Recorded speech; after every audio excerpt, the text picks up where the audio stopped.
The Commission and Bank, by a unanimous decision, decided to suspend any and all proceedings concerning the People's Initiative.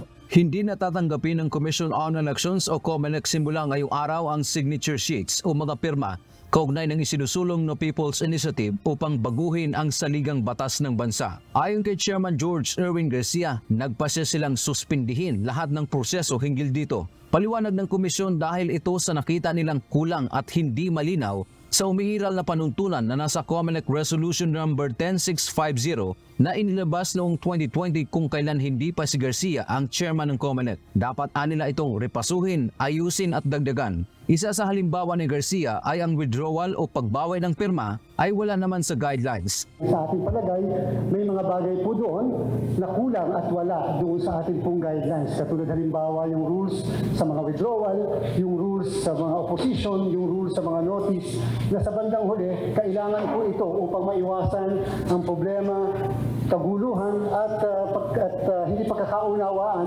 doon sa interpretasyon ng mga provision ng ating rules.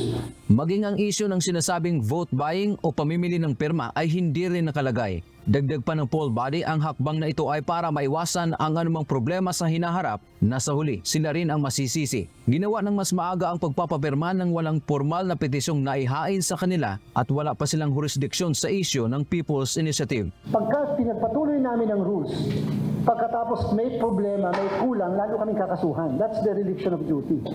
This is an exercise of due diligence on the part of the COMELEC and Bank.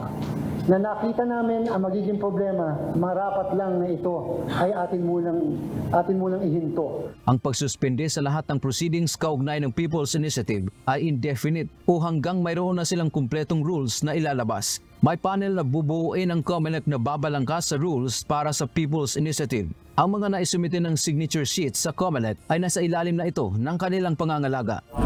Sa huli, tiniyak ng COMELEC na ang kanilang hakbang ay hindi pumapanig sa alinmang grupo at hindi ito pamumulitika. Handa rin ang COMELEC na harapin kung may magkukwestiyon sa kanilang ginawang aksyon. Sana po ay huwag makonsider na pinapanigan namin ang isang grupo as against sa another group.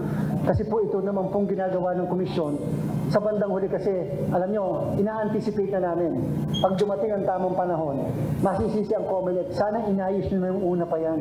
Sa ngayon anya, nasa 209 na distrito sa 254 legislative districts na ang nakapagsumite ng pirma na katumbas ng tinatayang 7 milyong botante. Samantala, bukas naman ay haharap ang COMELEC sa pagdinig ng Senado kaugnay ng People's Initiative.